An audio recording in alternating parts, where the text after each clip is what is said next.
هي الحلقات تحفظني بآيات من القرآن، هي الحلقات تملأني بحب المصطفى العدنان، هي الحلقات تحفظني بآيات من القرآن، هي الحلقات تملأني بحب المصطفى العدنان، وأخلص نيتي دوما لرب واحد ديان بروح ملؤها طهر.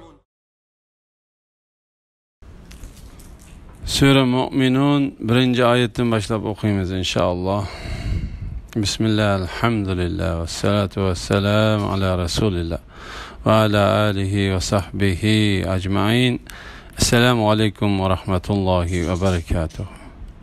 Tövende dehtanlağa İbn Kesir rahimahullah'ın Kur'an-ı Kerim tefsiri Uygurca tercümesi Mü'minun suresi 1. ayetinden başlayıp okuyayım inşallah. Ba'de euzubillahimineşşeytanirracim. Mü'minun suresi Mekke'de nazil bolgan 118 ayet. Bismillahirrahmanirrahim. Nihayet şefkatlik ve mehriban Allah'ın ismi bilen başlayayım. Müminler hakikaten baxtga erişti. Şundaq müminler ki ula namazlarda Allah'ın uluğluğundan sür besip ketkenlikten eyminip turğuchilardır. Ula behudu söz, behudu işten yirak bolğuchilardır. Ula zakat bergüchilardır. Ula avretlerini haramdan saqlığıchilardır. Yani avretlerini fakat xotunlardan, çörillerden başqalardan saqlığıchilardır. Bular bilen yıkınçılık kılgıçılar malamet kılınmaydı. Bunun sırtıdan cinsi talepni kandırışını talep kılgıçılar haddiden aşıkçılardır. Ular yeni müminler özlerine tapşırılgan amanetlerge ve bergen ahdige riayet kılgıçılardır. Ular namazlarını vaktida ta'dil erkan bilen ada kılgıçılardır. En şula yani yukarı süpetlerge egi müminler nazı nimetlik cennetinin varislarıdır. Ula yukarı dercilik cennet Firdevs'ke varislik kılıdı. Firdevs'te mengü kalıdı. Müminlerin nicatlıkka erişidiganlığı ve ulanın süpetleri. Müminler hakikaten baxtga erişti. Yani müminler hakikaten nicatlık ve baxtga erişti. Nicatlıkka erişkenler bolsa tövendeki süpetler bilen süpetlengen kişilerdir. Şundaq müminler ki ular namazlarda Allah'ın uluğluğundan sür besip ketkenlikten eyminip turğuchilardır. Ali ibn Abu Talha İbn Abbas radiyallahu anhumanın bu ayetning ma'nosi haqida mundaq deganligini rivoyat qiladi. Ular namazlarda Allah Taoladan qo'rquvchi ve medresizlik qilmay shukturg'ichilardir. Mujahid, Hasan, Qatada ve Zuhri qatorliqlarmu bu ayetning ma'nosi shundaq bo'ladi dedi. Ali ibn Abu Talib radiyallahu anhu bu yerdeki qo'rqishdan dili bilan qo'rqib turish ko'z tutiladi dedi. İbrahim Naxaimu bu vaqtda shundaq dedi. Hasan Basri namazda turganda paydo bo'ladigan qo'rqinch ularning dillarida bo'lib, ular buning ta'siri bilan ko'zlarini yerga qaratgan holatda namazda bütün vücudu bilen, kemterlik bilen turdu dedi. Namazga kirgende dilde payda bo'ladigan qo'rqinish namazda turganda dilini faqat namazga qaratgan. Onun başqasını oylamaydigan ve bütün vücudu bilen namazga yüzlengen kişilerdiler boludu. Bu vaqtda namaz u kişiye köngül rahatligi ve huzur ilip keladi.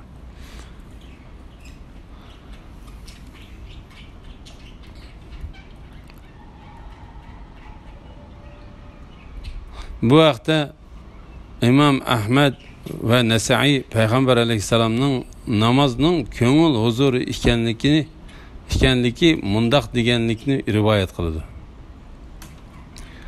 Xushpuroq narsalar va ayollar menga so'yimli qilib berildi. Mening shodliqim namozdir. Ular behuda so'z, behuda ishdan yiroq bo'lg'uchilardir. Behuda so'z va ishlar bo'lsa, Alloh taologa shirik keltirishni, gunoh ishlar, foydasiz so'z va qilmishlarni o'z ichiga oladi. Alloh taolo mu'minlarning mushundaq ishlardan yiroq bo'ladiganligi to'g'risida mundaq dedi. Ular, ya'ni Allah yaxshi ko'radigan bandalar yolg'on guvohlik bermaydi. Yomon so'zni anglab qolgan chaqda oliy janoblik bilan o'tib ketadi. La ilaha illalloh Muhammad rasul. Qatada Alloh taolaning nomi bilan qasam qilamanki, behuda ishlar bilan shug'ullanadigan kishilarga Alloh taolo tarafidan ularni shu ishlardan qaytaradigan buyruq keldi dedi. Ular zakat bergichilardir.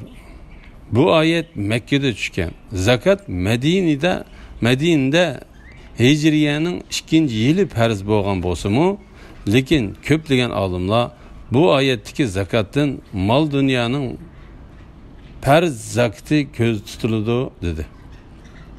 Bu masalaga bo'lgan asli to'g'ri qarash mundaq.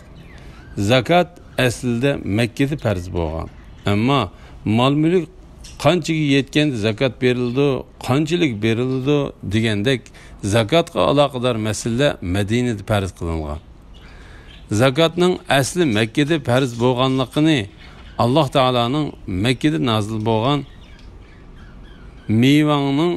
meyvening huzulini yiqqan kunda, ya'ni yiqqan vaqtda uning o'chirisini ado qilinglar degan bu oyatdan ko'rib olaymiz. Yuqoridagi oyatdagi zakat degan so'zdan ko'ngilni shirik va yomon ishlardan pokizlash degan ma'no ko'z tutilishi ehtimoli bor. Alloh taolo bu vaqtda mundaq dedi. Ruhini pok qilgan odam cho'qim murodiga yetadi. Nafsini kufr va fisqi fujur bilan kamsitgan odam cho'qim noumid bo'ladi. La havla va la quvvata illa billah. Zakat degan so'zdan mol-mulkning zakatini berish va ko'ngillarni pokizlashdan iborat har ikki xil ma'no ko'z tutilishi mumkin. Chunki mollarning zakatini berish ko'ngillarni pokizlashning qatoridandir. Kamil mu'min va bu ikki ishning har ikkilisini qiladi. Allah to'g'risini bilgichidir. Ular avratlarini haromdan saqlovchilardir. Ya'ni avratlarini faqat xotinlardan, cho'rilardan boshqalardan saqlovchilardir. Bular bilan yaqinchilik qiluvchilar malomat qilinmaydi. Ya'ni ular o'zlarini haromdan saqlovchilardir. Alloh taolo to'sqan pahivozlik va bachchivozlik qatorliq yomon ishlarni qilmaydi. Alloh taolo halol qilib bergan ayollari va yoki cho'rilaridan boshqasi bilan bir yerda bo'lmaydi. Kimiki Alloh taolo halol qilib bergan ishlarni qilsa, u hech qanday toptanik qilmaydi. Shunga Alloh taolo mundaq dedi. Bular bilan yaqinchilik qilguvchilar malomat qilinmaydi. Buningdan sirt, ya'ni ayollari va cho'rilardan boshqa birisi bilan jinsiy talabni qondirishni talab qilguvchilar haddidan oshqichilardir. Ular, ya'ni mu'minlar o'zlariga topshirilgan omonatlarga va bergan ahdiga rioya qilguvchilardir. Ya'ni ular omonatlarga xiyonat qilmaydi. Aksicha uni o'z egalariga topshirdi. Va'da qilsa yoki kelishim tuzsa, onunla vapa qiladi. Ular sifatli jihatda hargizmi Payg'ambar alayhissalom munofiqning alomati 3'dir.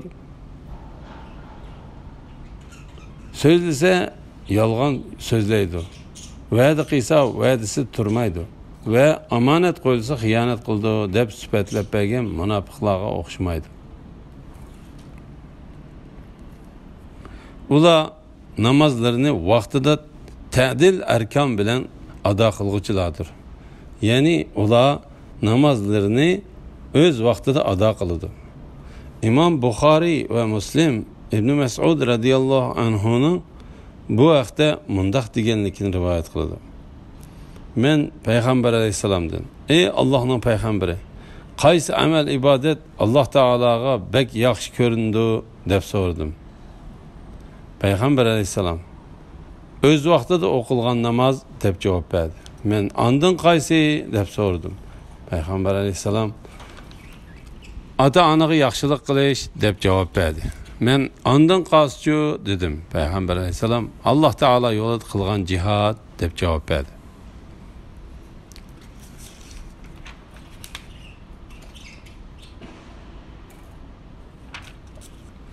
Qatada ular namozlarini vaqtida ta'dil arkan bilan ado qiluvchilardir degan oyatning ma'nosi haqida ular namozlarini o'z vaqtida ruku va sajdalariga rioya qilgan holatda ado qiluvchilardir dedi.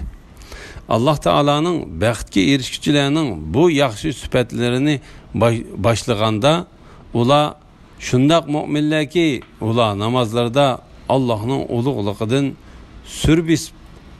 surbisib ketganlikdan ayminib turg'uchilardir deb namoz bilan boshlab tugatgandimu ular namozlarini vaqtida ta'dil arkan bilan ado qiluvchilardir deb namoz bilan oyoqlashtirganligi namozning ulug' ibodat ekanligini ko'rsatib berdi. Payg'ambar alayhisalom bu vaqtda mundaq dedi: "To'g'ri yo'lda meninglar. To'g'ri yo'lda manganning qadrini hargizmi bilib bo'lolmaysizlar. Bilinglarki, amal ibodatlaringlarning ichidagi eng yaxshi ibodat namozdir. Faqat mu'min kishilar doim tahorat bilan yurdi." La ilaha illalloh Muhammad Rasululloh. Alloh taolo ularni mushundaq esil sifatlar bilan sifatlagandan keyin va ularni yuqoridagi shu yaxshi ishlarni qiladi deb bayon qilib bo'lgandan keyin mundaq dedi: "Ana shular, ya'ni yuqorqi sifatlarga ega mu'minlar nozu ne'matlik jannatning varislaridir. Ular yuqori darajalik jannat Firdavsga varislik qiladi. Firdavsda mangu qoladi." İmam Buxoriy va Muslim Payg'ambar alayhisalomning mundaq deganligini rivoyat qiladi: "Sizlar Alloh taolodan jannat so'rasanglar, Firdavs jannatini so'ranglar. Chunki Firdavs jannatlarning eng oliysi va esilidir. Jannatlarning o'stanlari uningdan etilib chiqadi va uning ustida Alloh taolaning arshi bordir." İbn Abu Hatim Abu Hurayra radhiyallohu anhudan Payg'ambar alayhisalomning mundaq deganligini rivoyat qildi: "Sizlarning har biringlarning jannatda bir o'rni va do'zaxda bir o'rni bo'lib, ichinglardan birisi o'lib do'zaxga kirsa, uning jannatdagi o'rniga jannatga kirganlar mirosxo'rlik qiladi." Mana bu Alloh taolaning ayni shular, ya'ni yuqorqi sifatlarga ega mu'minlar nozu ne'matlik jannatning varislaridir degan oyatining mazmunidir.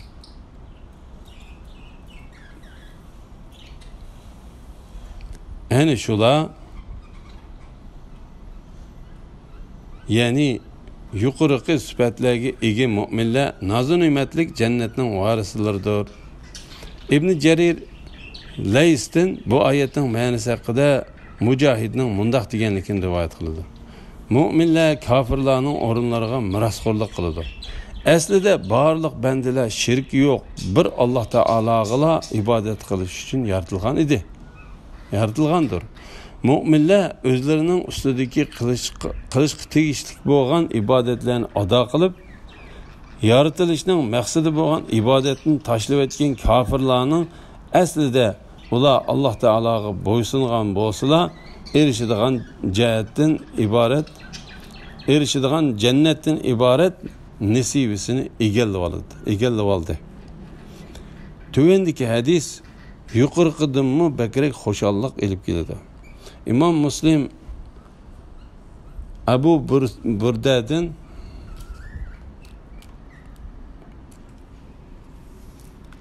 Abu Burda bolsa dadisidan Peygamber Aleyhisselam'ның mundaq deganligini rivoyat qildi. Qiyomat kuni bir turkum musulmonlar taqda gunohlar bilan keladi. Ondan Alloh taolo gunohlarni ularning ustidan ilib Yahudi ve Hristiyanlarning ustilariga yuklab qo'ydi. Yana bir rivoyatda Peygamber Aleyhisselam mundaq dedi. Qiyomat kuni Alloh taolo har bir musulmonga bir Yahudi veya ki bir Hristiyanni berdi. Ondan onunla mana bu senin günahını üstüge elip ornunda devzakı kirip seni devzaktan kutuldurduğun kişi değildi. Ömer İbni Abdülaziz Abu Burda'nın dadısı bu hadisini sözlep bergende bu hadisni Peygamber Aleyhisselam'dan hakiki anlığanlıqını digen yoki demigenligi haqida Allah Teala'nın namı bilen 3 qitim qasam için talep qilgan edi. Abu Burda dadısının bu hadisni Peygamber Aleyhisselam'dan hakiki anlap ondan özüge sözlep bergenligi haqida Ömer İbni Abdülaziz'ge qasam içip berdi. Allah Teala yaxshi müminlerinin cennetlerge mirasxır boladiganligi haqida mundaq dedi. Bendilerimiz içideki takvadarlarga biz miras qilib beradigan cennet ana shu. Ular cemi hamd sana bizni bu ne'matlarni hosil qilishga yetakligan Allohga bo'lsin ki Allah bizni yetaklamagan bo'lsa to'g'ri yo'l topmagan bo'lardik. Rabbimizning payg'ambarlari bizga haqni elib keldi deydi. Ularga qilgan amaling uchun sizlarga berilgan cennet mana shu deb nido qilindi. Ya'ni farishtalar shundaq deb nido qildi.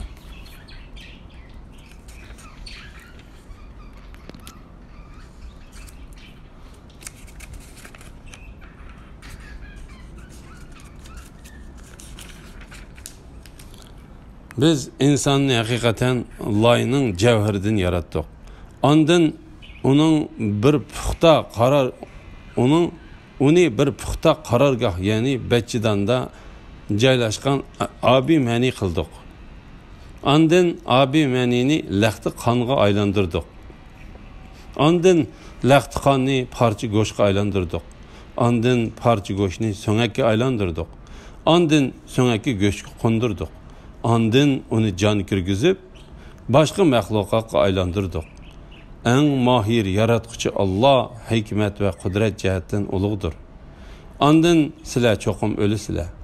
Ondan sizler hakikaten kıyamet günü kabranlardan turğuzulsizler.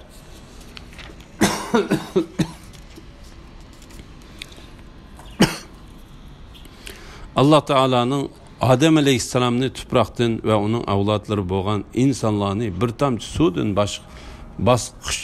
basqıç terakki kıldırıp yaratışını özünün barlıqığı pakit kılganlık.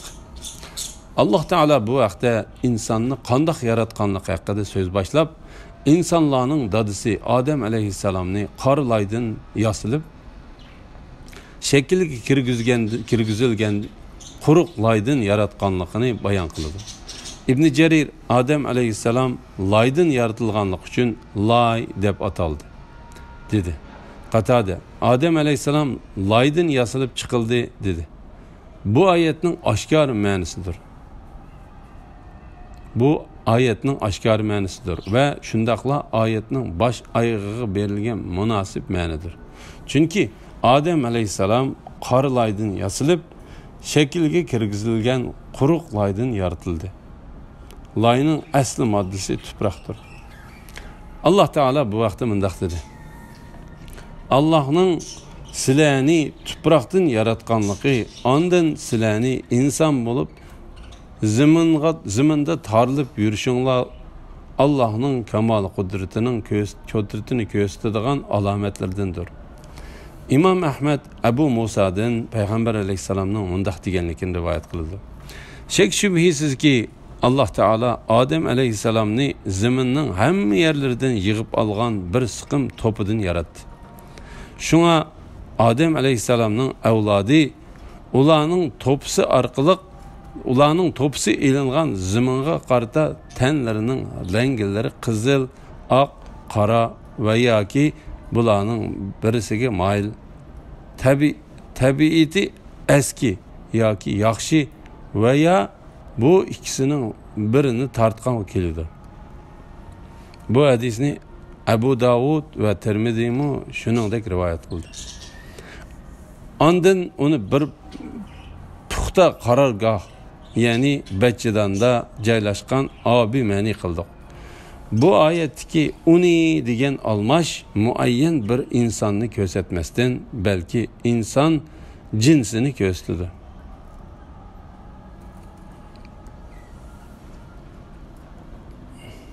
Allah Teala insonni yaratishni laydan boshlaganligini bayon qilib mundaq dedi. Dastlabda insonni, ya'ni insonlarning otasi Adem Aleyhisselam'ni laydan yaratdi. Ondan onun aslini arzimas suvning javhari, ya'ni maniden yaratdi. Ya'ni onun neslini aciz maniden yaratdi. Allah Teala bu vaqtda mundaq dedi. Sizlarni biz aciz maniden yaratmadikmi? Uni biz ma'lum vaqtgacha, ya'ni tug'ilgacha puxta aromgoh, ya'ni bachchidanda qildik. Biz uni abi maniden yaratishga qodir bo'ldik.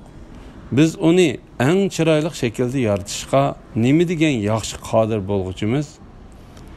Ya'ni ma'ni bir holatdan yana bir holatga va bir shakldan yana bir shaklga yetkilib, mustahkam bir inson qilinib bo'lguncha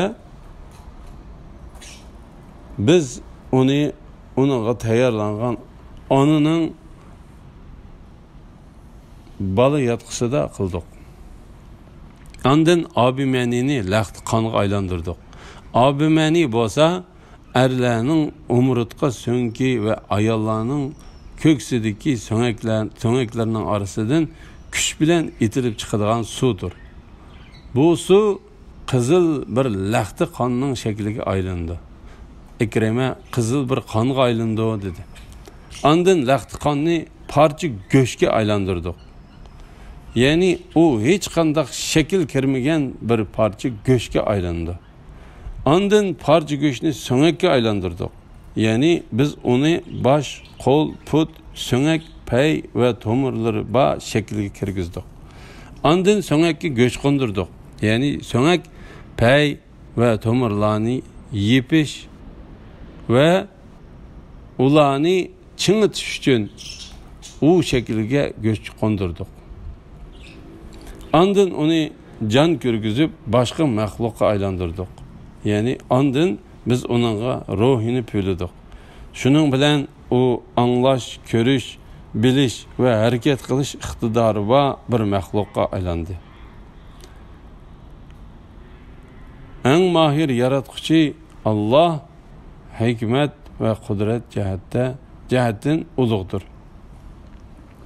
Ondan onu can kirgizib başqa məxluqqa aylandırdık. Avfi İbn Abbas radiyallahu anhumanın bu ayetning ma'nosi haqida biz manini toki u bola bo'lib tug'ilganda qadar bir holatdan yana bir holatga o'tgaymiz. U bovoq holatida tug'iladi. Ondan kichik bola holatiga taraqqiy qiladi.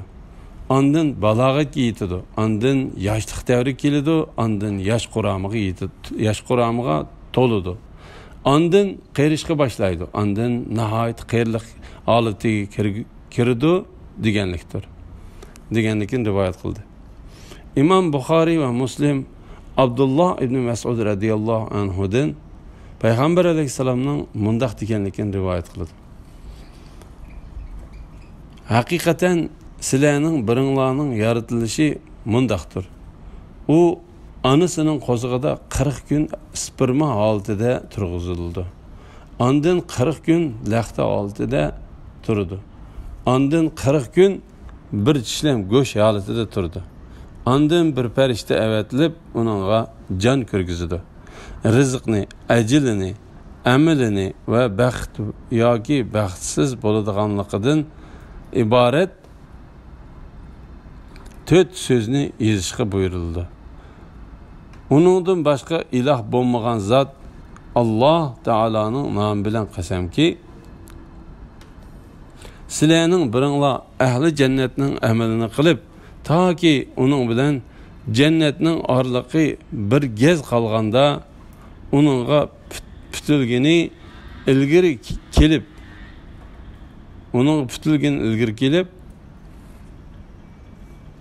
ahli do'zaxning amalini qildi da do'zaxga kirdi. Sizlarning biringlar ahli do'zaxning amalini qilib, toki uningga bir gez qolganda uningga putilgini ilgari kelib, ahli jannatining amalini qildi da jannatga kirdi dedi. Andın sizlar cho'qim o'lisizlar. Eng mahir yaratquchi Allah hikmet ve kudret cihetten ulug'dur. Yani Allah Teala aciz bir suni bir haletten yeni bir haletke, bir şekilden yeni bir şekilde aylandırıp, onundan becerim mükemmel bir adem yaratkanlıkını bayan kılıp bulup, yukarıdaki söz bilen özü medhiye okudu. Andın sizlar çoğum ölüsüler. Yani yok yerden yaratılıp tuğulgandan keyin yeni ölüsüler. Andın sizlar hakikaten kıyamet günü kabranlardan turg'uzilisizlar. Yani yeni bir qitim barlıkka keltirilisizlar. Allah Teala bu vakti mundaq dedi. Andın Allah ularni kıyamette qayt paydo qiladi. Yani bu qayt paydo qilinish barliq ruhlar tenlerge qaytadigan kıyamet günde bo'ladi. O günde hamma insonlardan hisob ilindi.